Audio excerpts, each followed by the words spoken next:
Selamat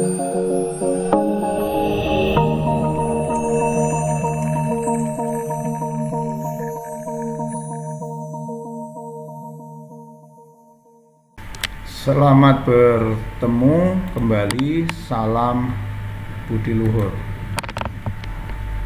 Berikut ini pada pertemuan ke-9 setelah kita melakukan ujian tengah semester, maka bahasan berikut adalah tentang manajemen keuangan. Nah, seperti pada keahlian seorang pengusaha di mana perlu mempunyai keahlian tentang mengelola 4M dan 1I. Ini M yang kedua yaitu money ya.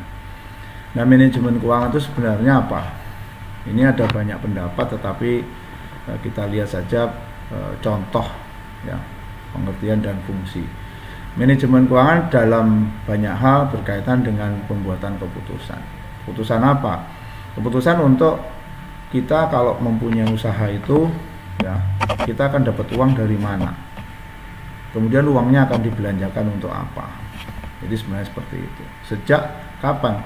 Sejak uang pertama, uang yang akan digunakan untuk modal usaha, sampai dengan uang yang didapat dari hasil usaha. Apakah itu penjualan, apakah itu menyewakan sesuatu, apakah itu hasil konsultasi sesuatu, jadi jasa sesuatu, uang dari jasa.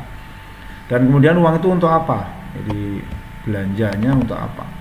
Manajemen keuangan berhubungan dengan tugas sebagai manajer keuangan dalam suatu perusahaan bisnis. Manajer keuangan secara aktif mengelola urusan uang. Dapat dari mana, jumlahnya berapa, kemudian mau dipakai untuk apa, jumlahnya berapa, kapan. Nah, kegiatan manajer keuangan sendiri biasanya ya tentu menyusun anggaran, rencana keuangan, manajemen kas, administrasi kredit, analisa investasi, dan usaha memperoleh uang. Baik uang yang diperoleh dari hasil usaha maupun uang yang katakanlah untuk menambah modal, apakah itu meminjam, apakah itu menjual aset dan seterusnya ya, atau kerjasama. Kemudian fungsi manajemen adalah untuk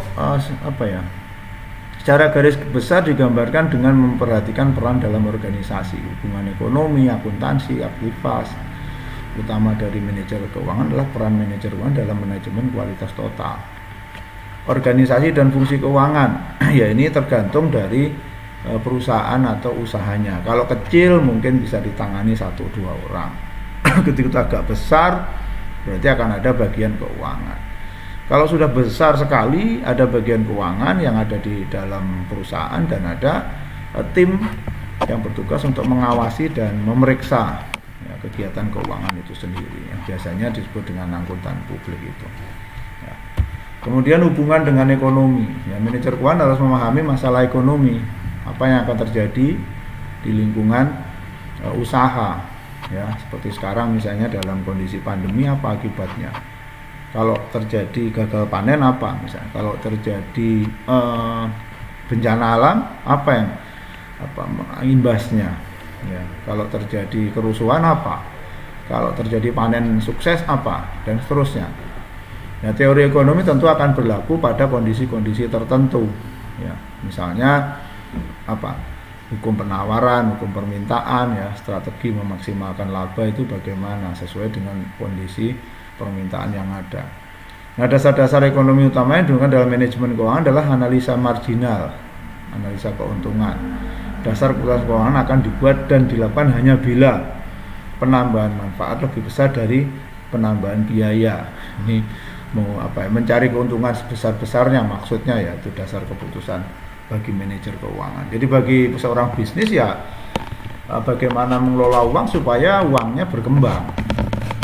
Ya, seefisien mungkin mengeluarkan uang, seefektif mungkin mengeluarkan uang supaya mendapatkan uang yang paling besar, keuntungan yang paling maksimal gitu, tentu saja itu. Tujuannya supaya apa? Memaksimalkan laba, memaksimalkan kekayaan ya, pemegang saham ya. Dalam memaksimalkan ini caranya bagaimana? Ya nilai tambah ekonomi. Fokus pada kelompok yang berkepentingan, karyawan, pelanggan, pemasok, kreditur, pemilik ya. Jadi usaha-usaha yang dilakukan itu harus memuaskan pihak-pihak tadi, seorang manajer keuangan, atau bagaimana uang dikelola itu supaya bisa memuaskan karyawannya, pelanggannya, pemasoknya. Kalau karyawannya puas, kerjanya akan baik. Itu kalau pemasoknya puas, barang yang dipasok akan berkualitas dan seterusnya ya. Kreditur misalnya bank, supaya nanti bisa kalau perlu uang minjem lancar gitu, dan seterusnya. Pemilik dengan senang hati akan menambah modal misalnya kalau sedang dibutuhkan ya, dan seterusnya. Ya dalam manajemen keuangan ya salah satunya adalah seorang manajer keuangan harus pandai mengatur ya, aliran kas, aliran masuk ya, aliran yang harus dikeluarkan ya, aliran yang harus dikelola di dalam ya. Kemudian sumber dan penggunaan ya. Uang itu bisa bersumber dari laba, penyusutan pembebanan, kemudian aktiva berkurang, jadi kita jual apa, harta ya, bisa berhutang, bisa dari penjualan aktivitas bisnis ya. Sementara uang akan berkurang kalau misalnya rugi, penyusutan barang, penyusutan mesin. Kalau kita beli aktiva, kalau kita beli harta, berarti uang kita berkurang. Utang berkurang, ya berarti uangnya kurang karena kita bayar utang. Ya, pembelian kembali saham, pembayaran dividen, jadi kita setor keuntungan kepada pemegang saham, itu juga uang juga berkurang. Kemudian manajemen modal kerja, jadi kalau kita nanti mengelola sebuah usaha ya harus betul-betul pandai mengelola modal kerja, jangan kebanyakan, jangan kurang. Nah, yang dibutuhkan seberapa? Yang cukup, baik untuk jangka pendek, jangka menengah maupun jangka panjang, gitu ya. Nah, saat ini ada tanggungan uang yang harus dibayar berapa, maka uang kasnya juga harus ada. Tahun depan berapa, 5 tahun yang akan datang berapa, kira-kira seperti itu. Kebutuhan investasinya berapa tahun ini, tahun depan berapa, 5 tahun lagi berapa, sesuai dengan perencanaan. Nah, pentingnya manajemen modal kerja itu supaya apa? Supaya operasional usahanya menjadi lancar. Biasanya ya melihat survei ya. Jadi ya biasanya bagaimana kalau sebuah perusahaan kalau bisa setengah dari aktifanya maka harta lancar. Jadi lebih mudah untuk dijadikan uang misalnya. Manajemen modal kerja sangat penting bagi perusahaan kecil, apalagi perusahaan kecil biasanya aktifannya paling banyak itu harta lancar. Seperti itu, jadi tergantung ukurannya, semakin kecil biasanya semakin lancar aktifannya, tidak banyak mesin, tidak banyak aset tidak bergerak, bahkan kalau perlu tidak usah punya, nyewa saja, minjem saja, ya kerjasama saja, join gitu dan seterusnya. Nah, ada hubungan langsung antara pertumbuhan penjualan dengan kebutuhan untuk membiayai aktiva lancar. Ini sudah biasa lah, kalau kita menjual lebih banyak berarti kita akan mengirim lebih banyak, biaya pengirimannya juga nambah, tenaganya nambah, bahan bakunya nambah dan seterusnya. Nah, sehingga manajemen keuangan itu bagian juga yang penting sekali bagi para pengusaha supaya usahanya itu bisa berjalan dengan lancar. Kenapa? Karena memang uang itu ibarat darah di dalam tubuh kita.